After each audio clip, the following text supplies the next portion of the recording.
구약 성경 말씀 사무엘상 1장 16절에서 18절. 당신의 여종을 악한 여자로 여기지 마옵소서. 내가 지금까지 말한 것은 나의 원통함과 격분됨이 많기 때문이니이다 하는지라.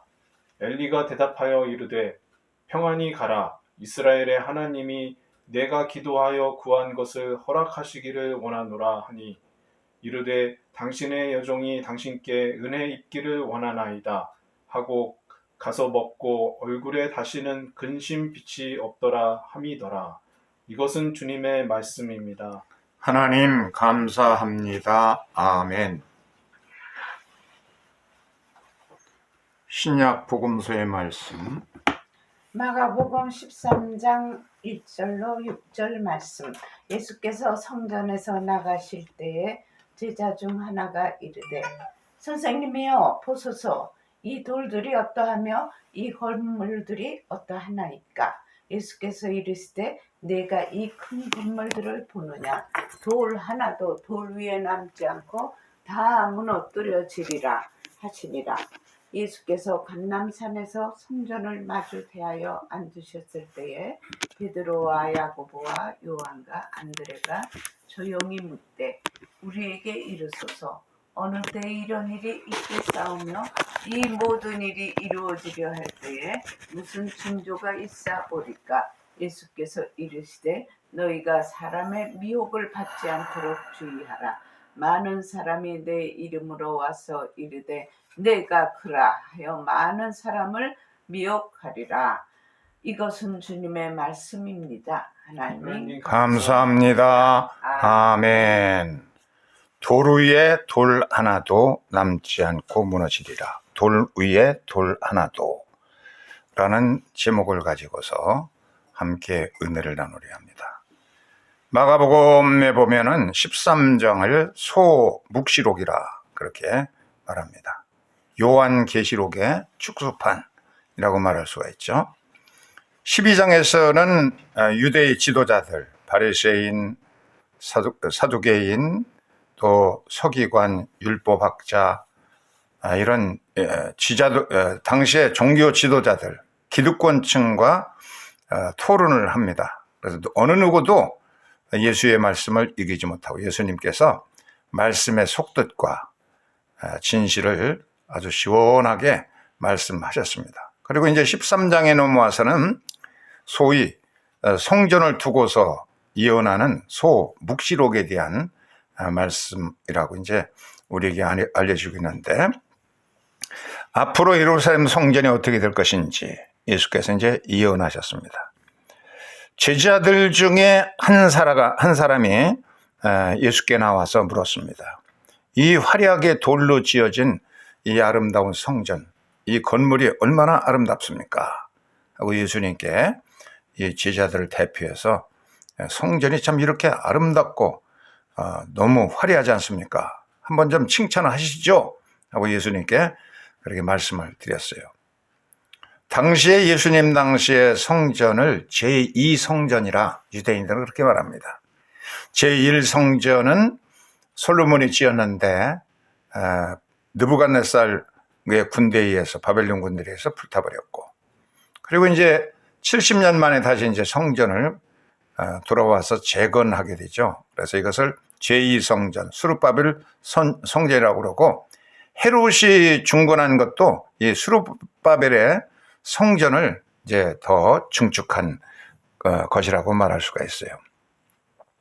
그래서 제2성전인 수룹바벨이 건축한 그런 것을 헤롯 대왕이 대단한 규모로 중건하게 됩니다.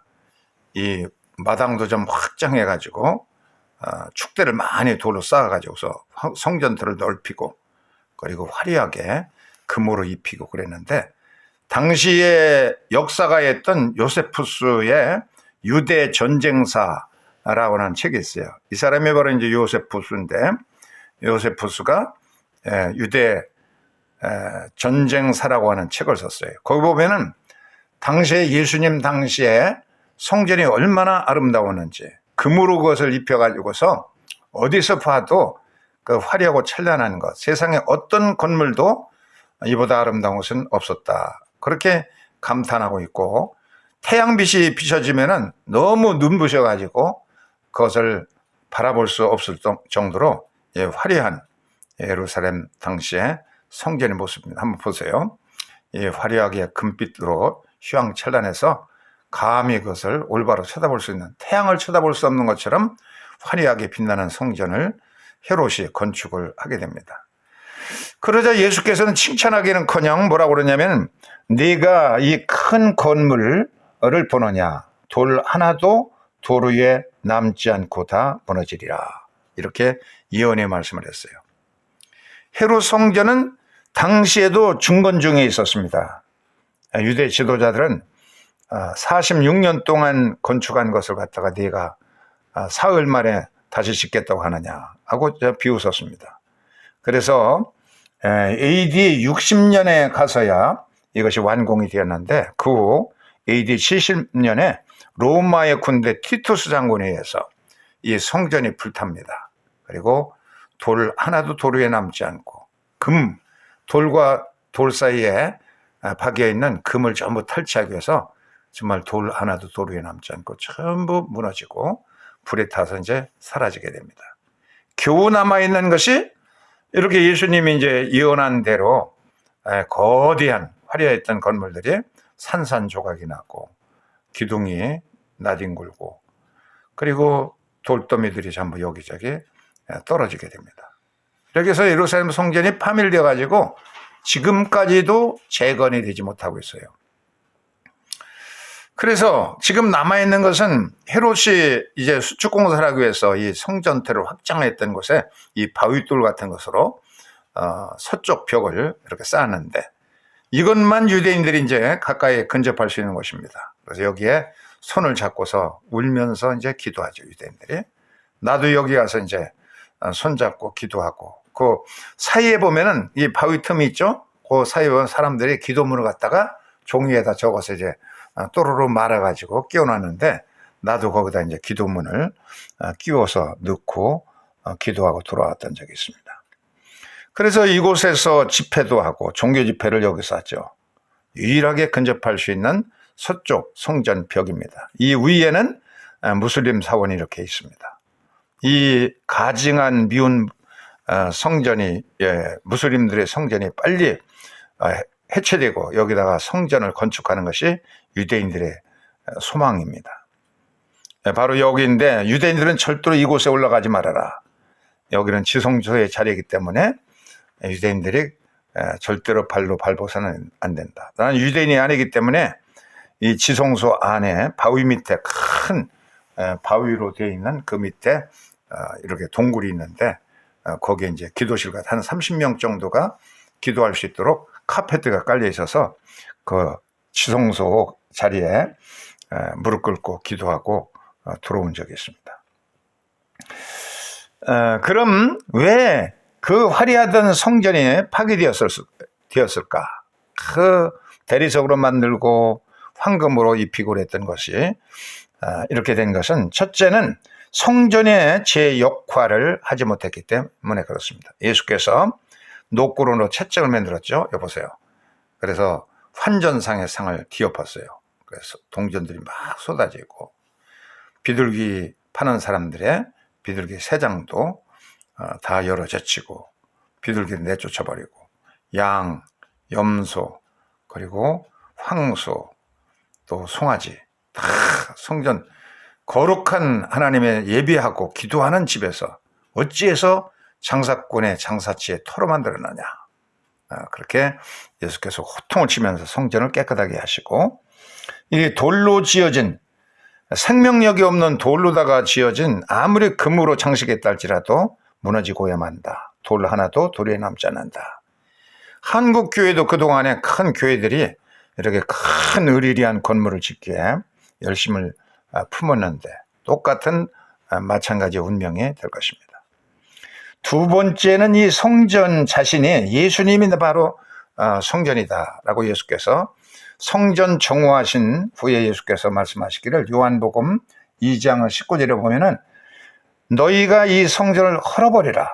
내가 사흘 동안에 일으키리라. 그래서 성전된 자기의 몸을 바로 성전이라고 예수께서 말씀하셨어요.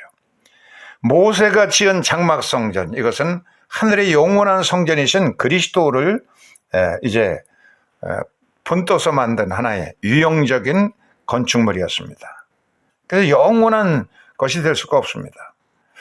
예수께서만이 온전한 자기 몸을 성령의 전이라고 하셨고, 또 우리 성도들이 예수의 핏값으로 사신 바 된 성령의 전, 살아있는 성도 하나하나가 살아있는 우리는 리빙스톤, 살아있는 돌이고, 예수님이 살아있는 돌인 것처럼 주를 믿는 우리들도 성령을 가진 살아있는 돌들이요, 생명 있는 그런 돌들인 겁니다. 그렇기 때문에 이 돌로 만드는 것은, 생명력이 없는 것은 무너지고 말 것이다 하는 겁니다. 세 번째는 화려한 성전 건축만 힘썼기 때문입니다. 어떻게 하면 성전을 크게 지을까? 더 남보다 뛰어나게 세계 최고의 성전을 지을까? 이런 교회물을 지을까? 이런 데 관심을 가지고 있었습니다. 생명이 없는 이 돌멩이로 지은 것들은 무익하다. 이것은 결국은 무너지고 마는 것이고, 무너지지 않는 것을 뭐냐면 바로 사람입니다. 사람이 귀한 것이고 사람의 삶이 중요한 것입니다. 그렇기 때문에 사람에게 투지하는 것, 이것이 가장 현명한 것이지, 화려한 돌로다가 짓든 대리석으로 짓든 황금으로 짓든 이런 외형적인 건물보다는 하나님의 성령을 받은 성도들이 살아있는 리빙스톤이라 그렇게 성경은 말하고 있습니다. 그리고 네 번째는 미혹하는 자가 나타날 것인데, 그런데 미혹을 받지 않도록 해라. 늘 조심하고 살아라. 이런 것이 예수님의 가르침인 것입니다. 불투만이라고 하는 신학자가 우리 신학교 다닐 때 있었습니다. 이 불투만은 종말론에 대한 그런 관심을 많이 가지고서 신약 성경의 비신화와 기적적인 거, 이런 것들을, 신화들을 전부 다 벗겨버리면 진실로 남는 것은 예수께서 십자가에 못 박힌 그런 사실이라는 겁니다. 그리고 이미 예수께서 말씀하시기를 천국은 너희 속에 임하였다 하셨고, 그러나 아직은 멀었다. 그래서 already not yet이라는 용어를 신학교 다닐 때 얼마나 많이 들었는지 모릅니다.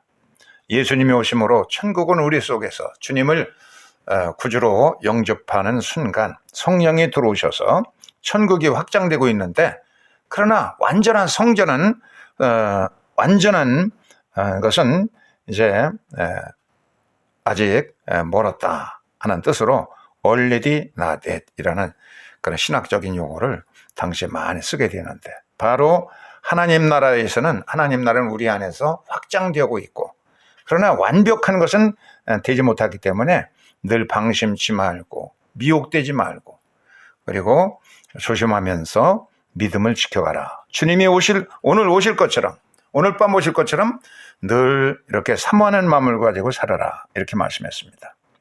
베드로 사도는 베드로전서 2장 4절로 5절 빨간 글씨로 되어 있는 이 부분 한번 읽어보세요. 베드로전서 2장 4절로 5절 시작.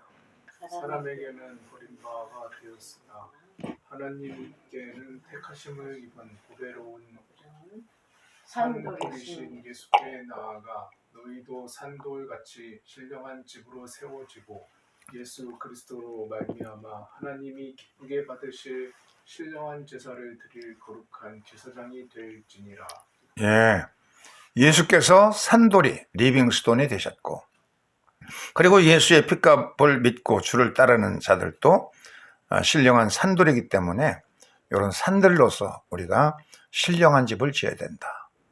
바로 우리가 작은 교회지만 이런 신령한 산돌이 모여서 작지만 아주 생명력이 있는 교회를 이뤄가고 있습니다.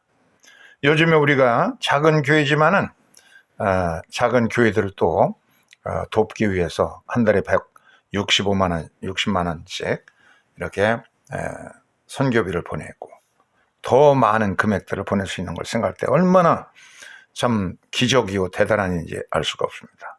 그렇기 때문에 A형적인 건물이 아니라 초대교회도 보면은 집에서 집으로 다니면서 예배를 드렸고, 눈바와 그의 집에 있는 교회, 골로새의 집에 있는 교회, 이렇게 교회가 집에 있는 교회였습니다. 그러니까 유지를 위해서 아무런 돈이 필요 없고, 많이 조금씩 헌금되는 것이 있으면 다 그것이 선교비로 쓰여지기 때문에 초대교회가 큰 주님께 영광을 돌리게 되었는데, 이런 우리 자신 자색 하나하나 우리의 몸이 살아있는 몸이요, 성령이 함께 하시는 리빙스톤, 이런 돌들이 모여진 신령한 집, 이것이 진정한 교회라, 이렇게 베드로를 해석을 했습니다. 우리의 이삭교회에 대한 자부심을 우리가 늘 간직하면서 우리들이 리빙스톤 같고 생명 있는 사람으로서 전태일, 어제가 전태일이 분신한 지 51년 1주년째가 되었습니다. 이분은 어제 그저께인가요? 문재인 대통령이 전태일 여사에게 국민훈장 무궁화장을 수여를 하게 되었습니다. 이 노동운동을 위해서 일으킨 참 힘이 대단하죠. 전태일 열사가 일으킨 것들이. 이 전태일은 알고 보면요, 감리교 청년이었습니다. 1970년 11월 13일 23살에 분신했던 전태일. 요 쌍문동에 가면은 갈릴리 교회가 있는데, 그 당시에 창현교회라고 불리졌는데, 여기에 이제 판잣집을 자기가 지어놓고 거기서 살면서 청계천 육가까지 늘 걸어다니면서 일을 하게 되는데, 이 사람은 스스로가 이제 자기가 이렇게 고생하면서 이제 돈을 많이 버는 재단사였습니다. 35,000원이면은, 나는 그 당시 전도사로 발령받았을 때 15,000원씩 받았는데 상당한 돈을 받고 있었는데, 시다들이 너무 고생하니까 그들에게 버스비 30원을 가지고 풀빵을 사가지고, 그래서 시다들에게 나눠주고 자기는 걸어오면서 참 배고프지 않다라는 겁니다. 저녁을 안 먹었는데도 배고프지 않고. 그래서 참 신기하다. 어떻게 배가 고프지 않을까. 그래서 그의 삶 전체가 이렇게 불쌍한 시다들을 위해서, 자기보다 어려운 사람들을 위해서 근로노동법을 연구를 하고, 그리고 각계각층에 진정을 합니다. 대통령에게도 진정서를 보내고 서울시장과 각 장관들 보냈지만 참 아무런 대답이 없습니다. 그래서 동료들과 이렇게 근로기준법을 연구를 하면서 이거 참 쓸모없는 것이다. 참 이렇게 좋은 법이 있는데 하루에 8시간 이상 노동시키지 말고 또 하루는 쉬게 해주고 이 급료는 주고 하는 대한민국 당시에 근로기준법은 너무 좋은 것이라는 겁니다. 이대로 지켜달라. 그렇게 말하면서 마지막 날 아무리 진정해도 들어준 사람이 없습니다. 이 갈릴리 교회, 창현교회를 섬기고 또 삼각산에 임마누엘 수도원을 짓는 일에 온 노력을 다하고, 참 이 가난한 노동자를 위해서 내가 목숨을 바쳐야 되겠다는 결의를 계속 다지고 기도하면서 분신하게 된 겁니다. 그래서 마지막 분신하면서도 근로 기준법을 지켜달라, 그렇게 외치면서 성냥분을 그의 친구인 김계인함이라는 친구가 그의 불에 불을 붙여가지고 이제 그는 불이 온몸에 붙게 됩니다. 마지막에 외친 것이 근로기준법을 지켜달라. 우리는 기계가 아니다. 이렇게 내 죽음을 헛되게 하지 말아라. 그렇게 외치면서 산화되었습니다. 몇 년 전에는 김용준이라고 하는 그런 노동자가 좀 비참하게 죽었습니다. 그의 어머니가 김미숙 씨가 울부짖으면서 너의 삶을 내가 대신 살아주겠다. 그렇게 외치는, 계속해서 이런 현상들이 아직까지 살아서 우리의 주변에 일용직들, 이런 참 많은 그 열악한 그런 가운데 있는 자들이 많이 있는데, 이들을 위해서 산화되어 왔던 그런 그 감리교 청년 전태일의 삶을 우리가 생각해보고, 이 혁명 기도원이라는 수도단체에서는 전태일이 순교자다 그렇게 정의해요. 순교자라는 것은 자기가 믿는 것을 목숨을 걸고 이렇게 애치는 자들이라 그렇게 이제 정의를 하고, 전태일은 어머니께로부터 물려받은 신앙에다가 또 감리교에서 교회학교 교사, 청년회장으로 일하면서 자기보다 어려운 노동자를 위해서 이렇게 목숨을 바쳤습니다. 그리고 그가 죽음으로 인해서 이 작은 자들, 시다 여공도를 생각했던 그 열정들을 사람들이 귀하게 생각하면서 그러면서 많은 사람이 감동을 받게 됩니다.